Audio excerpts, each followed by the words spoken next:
రేణు దేశాయ్. నేను ఇక్కడ నుంచొని మీద అందరితో మాట్లాడుతున్నాను. 100% credit goes to Savitribai Phule.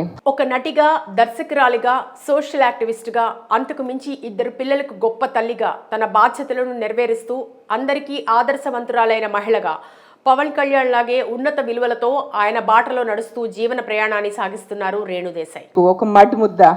And it is a responsibility of the teachers to shape that child. ఆమె ఇటీవల సావిత్రిబాయి పూలే జయంతి సందర్భంగా విజయవాడలో నిర్వహించిన ఒక కార్యక్రమానికి ముఖ్య అతిథిగా హాజరయ్యారు. ఈ కార్యక్రమంలో సావిత్రిబాయి లాగే ప్రతి మహిళ ఉన్నత స్థాయిలో ఉండాలని, బాగా చదువుకొని ఆదర్శవంతురాలుగా ఉండాలని ఆకాంక్షించారు. ఫస్ట్ ఫీమేల్ స్కూల్, ఆడవాళ్ళ కోసం చదువు కోసం ఆవిడ స్కూల్ పెట్టారు. గురువుల గొప్పతనాన్ని చాటి చెప్పారు. ఆ తర్వాత రాజమండ్రిలో మరొక కార్యక్రమంలో ముఖ్య అతిథిగా హాజరయ్యారు. ఈ సందర్భంగా ప్రెస్ మీట్లో మాట్లాడుతూ ఆమె పలు ఆసక్తికర విషయాలు చెప్పుకొచ్చారు. All of you here, the teachers who are present here, especially the female teachers, because తల్లి తర్వాత మీరే. ముఖ్యంగా తన తనయుడు అకీరా నందన్ సినీ ఎంట్రీ కోసం తాను కూడా ఆశగా ఎదురు చూస్తున్నానని మీడియా వారు అడిగిన ప్రశ్నకి జవాబు చెప్పారు. నేను ఎక్కడికి వెళ్ళినా నాకు ఎదురయ్యే ప్రశ్న అకీరా ఎంట్రీ గురించే. అందరికంటే ఎక్కువగా ఒక తల్లిగా నేను ఎంతో ఆతృతగా ఎదురు చూస్తున్నా. కాకపోతే అది పూర్తిగా అతడి నిర్ణయంపై ఆధారపడి ఉంటుంది. నేను మాటికి పదే ప్రతిసారి తను ఎప్పుడు రావాలనుకుంటే అప్పుడు వస్తాడని తెలిపారు. సెకండ్ ఇన్నింగ్స్ ఎప్పుడు అని ఓ విలేకరి ప్రశ్నించగా, నేను ఎన్నిసార్లు సెకండ్ ఇన్నింగ్స్ ఇవ్వాలి? ఇప్పటికే 4-5 సార్లు సెకండ్ ఇన్నింగ్స్ అయిపోయాయి. సినిమాల నుంచి చాలా కాలం బ్రేక్ తీసుకున్నా. మా ఇన్నింగ్స్ ఎప్పుడు అవలేదు, మళ్ళీ సెకండ్ ఇన్నింగ్స్ అవడానికి it's like riding a bicycle. తర్వాత 2017లో టీవీలో ఒక డాన్స్ షోకు న్యాయ నిర్ణేతగా చేశా. ఆ తర్వాత టీవీ ఇండస్ట్రీలోనే కొన్ని వర్క్స్ చేశా. 2 ఏళ్ల క్రితం రవితేజతో ఒక సినిమా చేశా. మధ్యలో డైరెక్షను చేశా.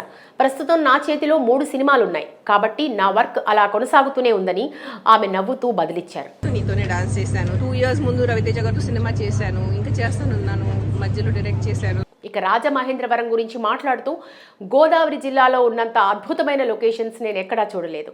విజయవాడ రాజమహేంద్రవరం మధ్య పచ్చని పొలాలు, అరటి తోటలు చూసి నా మనసు ఆనందంతో నిండిపోయింది. ఇది ఒక స్వర్గం. ఈ ప్రాంతంలో ఉండటం ఒక వరం అని అన్నారు. సినిమా షూటింగ్స్ ఈ ప్రాంతాల్లో జరగాలనే ప్రభుత్వ ఏపీ పెద్దల నిర్ణయానికి ఆమె మద్దతు తెలిపారు. కళ్ళు నిండిపోయింది నాకు, just to see the banana and the coconut plantations and ఇక దాదాపు 22 ఏళ్ల తర్వాత ఒక యాడ్ కోసం వర్క్ చేశానని, అందుకు ఎంతో సంతోషంగా ఉందని అన్నారు. యాడ్స్లో భాగం కావడాన్ని తాను ఎంతగానో ఇష్టపడుతుంటానని చెప్పారు. సినిమాల్లోకి రావాలని తాను ఎప్పుడూ అనుకోలేదని, ఇదంతా విధి రాత అని ఆమె చెప్పారు. ఇక అకీరా ఎంట్రీ గురించి రేణు దేశాయ్ స్పందించడం కొత్తేమీ కాదు. గతంలోనూ ఆమె ఇదే విషయాన్ని చెప్పారు. మరోవైపు ఇండస్ట్రీలోకి అడుగు పెట్టాలనే ఉద్దేశంతో అకీరా ఇప్పటికే న్యూయార్క్లోని ఫిలిం స్కూల్లో శిక్షణ తీసుకుంటున్న విషయం తెలిసిందే. మీడియా ముందు ఏదో చెప్పినా అంటే మీ అన్నిటికన్నా I'm waiting, I'm the mother. Acting మాత్రమే కాకుండా చాలా రోజుల క్రితమే సంగీతంలో ప్రావీణ్యం కోసం పియానో కూడా నేర్చుకున్నారు. ఎడిటింగ్లో కూడా అకీరాకు మంచి ప్రావీణ్యం ఉంది. తల్లిదండ్రులలాగే మల్టీ టాలెంటెడ్ పర్సన్గా అకీరా దూసుకెళ్తున్నాడు.